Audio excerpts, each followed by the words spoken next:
Bismillahirrahmanirrahim. Assalamualaikum warahmatullahi wabarakatuh. Apa kabar anak-anak hebat? Ustazah doakan semoga selalu berada dalam keadaan sehat walafiat dan selalu semangat belajarnya ya. Bertemu lagi dengan Ustazah pada pembelajaran BTQ. Kali ini kita akan mempelajari seputar tafkhim dan tartib. Kalau dalam tahsin, ini merupakan tahsin keempat. Nah, anak-anak hebat, apakah kalian sudah mendengar tentang tafkhim dan tartib? Nah, kalau belum pernah mendengar atau misalnya lupa lagi, yuk kita simak bersama-sama. Nah, di sini ada definisi atau pengertian seputar tafkhim dan tartib. Tafkhim dari segi bahasa adalah ta'zim, takfir, tasmin atau tadkhim, yaitu membesarkan, menggemukkan. Sedangkan pengertian tafkhim dari segi istilah adalah simanu yadkhulu ala jismil harfi ayu sautihi fayumtali'ul fammu bisadah. Artinya, sifat tebal yang masuk pada suatu huruf tertentu atau suaranya sehingga mulut terasa penuh pada saat pengucapannya.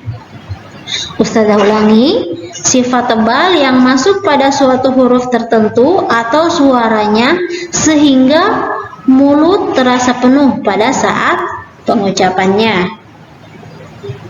Nah, sekarang kita pelajari terkait tarqiq ya. Tarqiq dari segi bahasa adalah tipis atau kurus. Sedangkan menurut istilah, tarqiq adalah ibaratun an nuquli yadkhulu ala shautil harfi 'inda nutqi bihi fala yamtali'ul fammu bisadah. Artinya, sifat tipis yang masuk pada suatu huruf tertentu ketika diucapkan sehingga mulut tidak terasa penuh pada pengucapannya.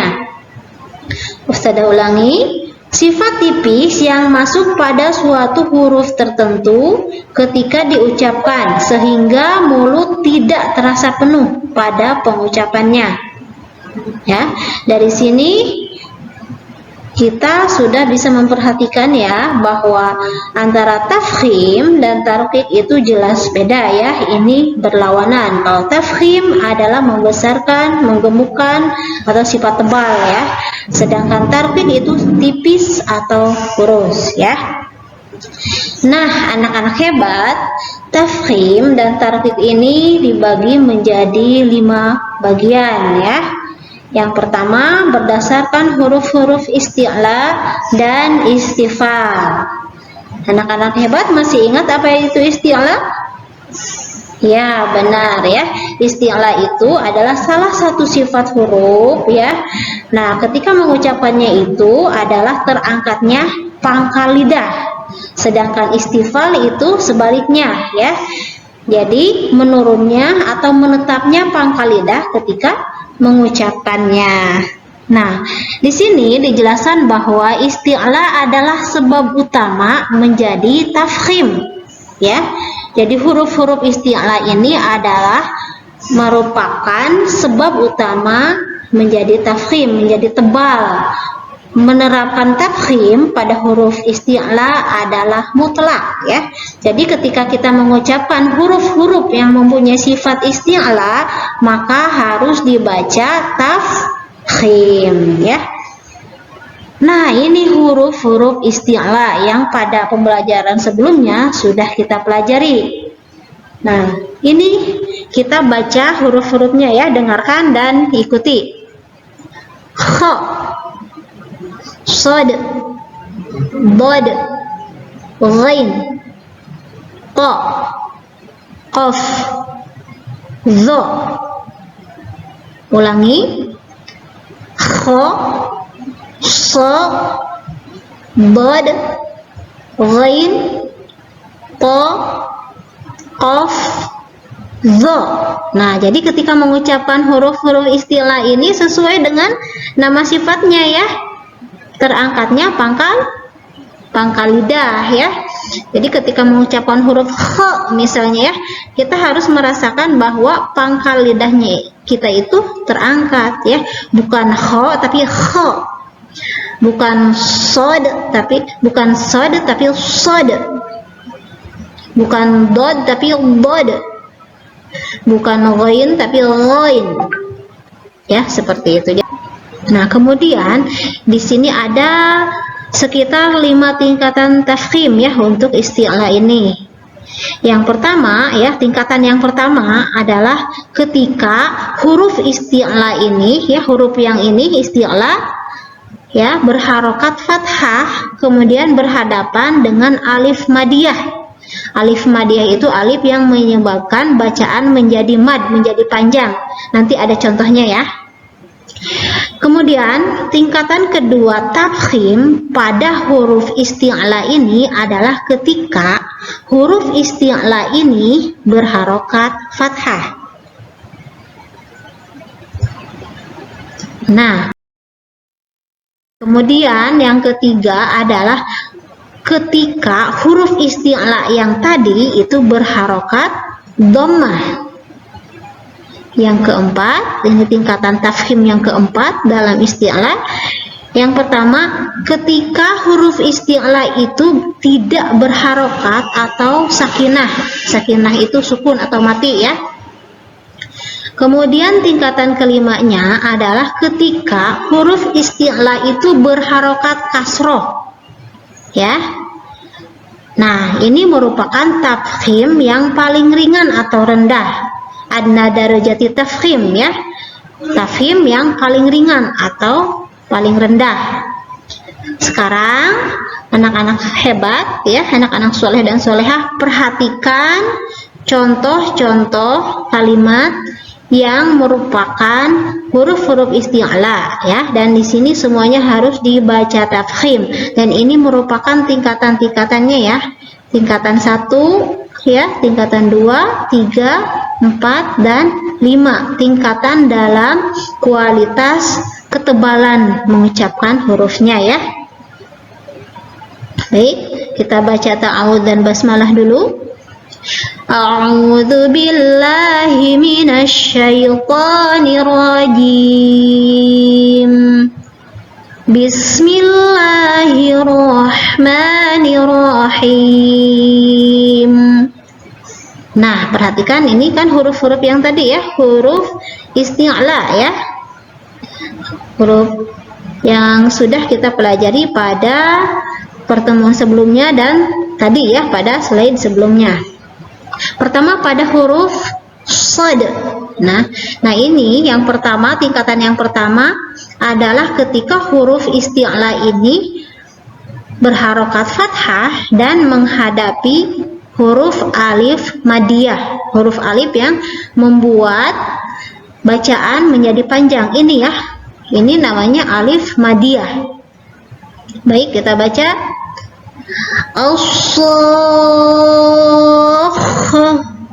Silahkan. Iya, bagus. Kemudian ini dari huruf dodnya ya. Ad-dallin.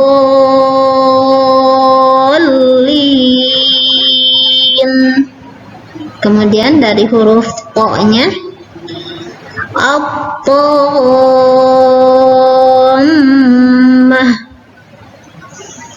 Kemudian dari huruf za zalim. Dari huruf qaf al-qari'ah. Dari huruf ghain al-ghashiyah. Kemudian dari huruf kha khalidin.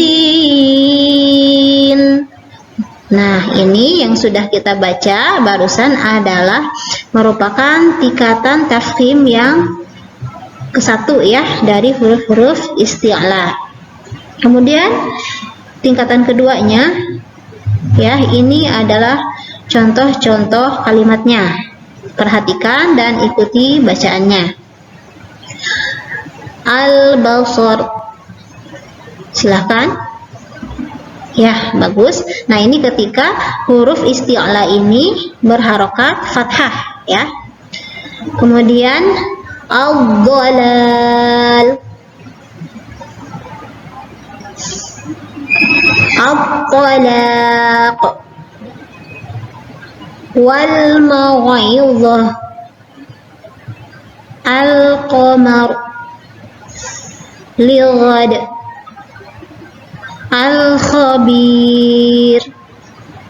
Nah, ini adalah merupakan tingkatan kedua ya di dalam kualitas tafkhimnya. Kemudian ini adalah tingkatan yang ketiga ya, ketika huruf isti'la ini berharokat dhammah ya, seperti ini ya, su, du ya. Perhatikan dan ikuti bacaan ustazah ya. Yansud, abuda,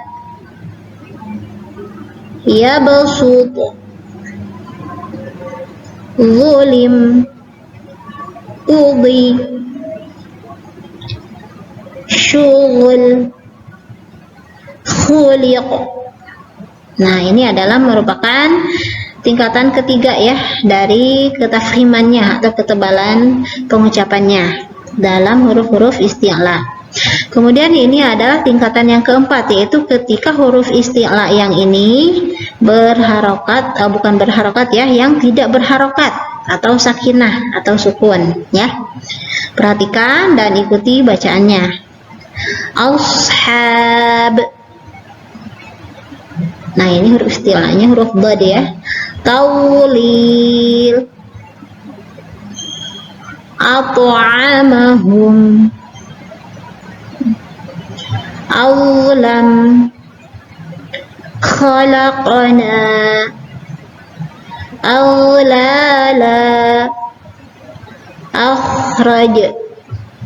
Nah, ini merupakan tingkatan yang keempatnya ya, yaitu ketika huruf isti'lanya ini ya berharokat, bukan berharokat, mohon maaf, yang tidak berharokat ya, sakinah atau sukun seperti ini ya, sadanya sukun, dhadnya sukun, dan seterusnya. Kemudian ini adalah tingkatan kelima ya dalam ketebalan pengucapannya ya untuk huruf-huruf isti'la yang ini ya, yaitu ketika huruf isti'lanya itu berharokat kasroh ya, si, di, ti, dan seterusnya. Sekarang perhatikan dan ikuti bacaannya. Basir, nadid, latif, kazim, al-faqir, saghir, khitamuh. Iya, bagus. Nah, huruf isti'la yang memiliki sifat itbaq ya, masih ingat apa itu itbaq? Ya, itbaq itu adalah lengket ya. Jadi ada huruf-huruf yang mempunyai sifat lengket ya, yaitu pembacaan tafkhimnya lebih kuat. Hurufnya ini ya yang biasanya suka disebut huruf kembar ya, ada 4, so, do, to, zo ya, ini huruf-huruf al-itbaq. Nah, pada huruf al-itbaq ini pengucapannya lebih tebal dibandingkan dengan huruf kho, zo, to ya, seperti itu. Nah, di sini ada catatan penting ya, yaitu faktor penting dalam menyempurnakan tafkhimnya. Yang pertama, harus memahami makhraj dan sifat seluruhnya.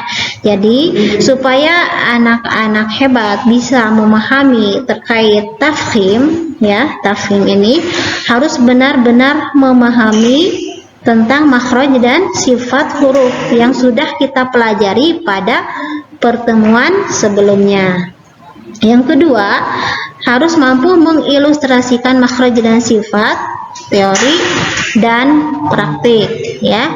Kemudian harus melatih secara terus-menerus dan rutin ya. Jadi harus rajin mempelajarinya. Pelajari lagi pada video-video sebelumnya ya. Kemudian mentalakikan bacaan kepada pembimbing ya. Jangan lupa anak soleh-solehah talakikan ya bacaannya kepada ustazah, kepada guru-gurunya masing-masing, supaya kalau ada kesalahan bisa dibetulkan. Nah, baik anak-anak hebat, untuk pembelajaran kali ini alhamdulillah sudah selesai. Sampai bertemu kembali pada pembelajaran berikutnya. Wassalamualaikum warahmatullahi wabarakatuh.